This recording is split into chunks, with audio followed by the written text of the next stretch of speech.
Israel और Iran के बीच जारी तनाव एक नए और खतरनाक मुकाम पर पहुंच चुका है। हाल ही में इजराइल ने ईरान के परमाणु केंद्रों पर बमबारी की, जिसमें अराक, नतांज और खोंडब स्थित हैवी वाटर रिसर्च साइट मुख्य लक्ष्य बनी। इस हमले के तुरंत बाद ईरान ने जवाबी कार्रवाई करते हुए इजराइल पर मिसाइलों की बौछार कर दी है। ईरानी सैन्य अधिकारियों का दावा है कि ये उनकी कुल सैन्य क्षमता का केवल 30% हिस्सा है और वे अब धीरे धीरे अपनी ताकत बढ़ा रहे हैं। इस बीच संयुक्त राष्ट्र सुरक्षा परिषद UNSC इस गंभीर स्थिति पर चर्चा करने के लिए फिर से एक आपात बैठक आयोजित करेगा। गुरुवार की रात इजराइल की ओर से जारी बयान के अनुसार ईरान ने कम से कम एक क्लस्टर मिसाइल का इस्तेमाल किया है, जिसमें छोटे छोटे बम होते हैं। ये मिसाइलें आमतौर पर नागरिक इलाकों में अधिक नुकसान पहुंचाने के लिए जानी जाती हैं और उनका उपयोग अंतर्राष्ट्रीय स्तर पर विवादास्पद माना जाता है। इजरायली मीडिया की रिपोर्ट के मुताबिक ये मिसाइल मध्य इजराइल के ऊपर करीब 7 किलोमीटर की ऊंचाई पर फटी, जिससे लगभग 20 छोटे बम 8 किलोमीटर के दायरे में फैल गए। ये पहला मौका है जब इस संघर्ष में क्लस्टर मिसाइलों का इस्तेमाल हुआ है,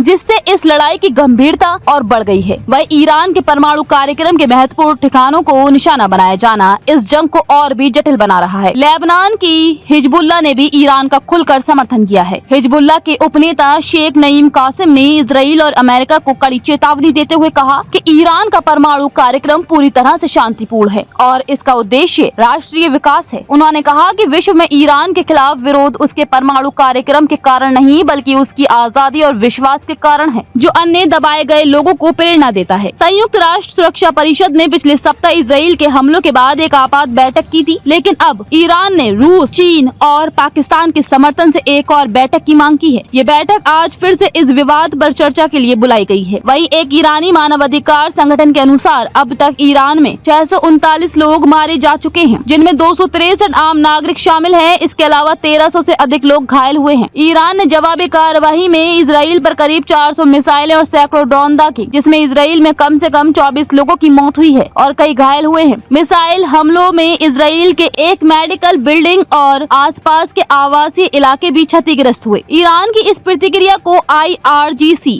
कमांडर मोहसिन रजई ने संबोधित किया। उन्होंने बताया कि नतांज, इस्फहान, खंदाब और अराक जैसे परमाणु स्थलों की संवेदनशील सामग्री को हमलों से पहले सुरक्षित स्थानों पर पहुंचा दिया गया था। रजई ने कहा, युद्ध विराम देना दुश्मन को अपनी ताकत बढ़ाने का मौका देगा, जो स्वीकार्य नहीं है। उन्होंने स्पष्ट किया कि ईरान ने अब तक अपनी कुल सैन्य क्षमता का केवल 30% इस्तेमाल किया है और संघर्ष को धीरे धीरे बढ़ाया जा रहा है। इजराइल रक्षा बलों IDF ने कहा कि ईरान की बैलिस्टिक मिसाइलों के हमले के बाद बीरशेबा और आसपास के इलाकों में हवाई हमले की चेतावनी के तौर पर सायरन बजाए गए। नागरिकों को बम शेल्टर में रहने की सलाह दी गई। अमेरिकी खुफिया एजेंसियों के मुताबिक हालांकि ईरान ने अभी परमाणु हथियार बनाने का कोई अंतिम फैसला नहीं किया है, लेकिन उसके पास समृद्ध यूरेनियम का काफी भंडार मौजूद है। इस वजह से इस युद्ध के वैश्विक प्रभावों को लेकर चिंता बढ़ गई है। इस युद्ध ने केवल दो देशों के बीच का संघर्ष नहीं रह गया है, बल्कि अब ये क्षेत्रीय और वैश्विक शक्तियों के बीच तनाव का भी कारण बन चुका है। युद्ध की इस स्थिति में कूटनीतिक प्रयास तेज हो गए हैं ताकि किसी बड़े वैश्विक संघर्ष को रोका जा सके। आगे की घटनाओं पर नजर बनाए रखना जरूरी होगा, क्योंकि दोनों पक्षों की ओर से जारी तनाव और जवाबी हमले इस युद्ध को और गहराने की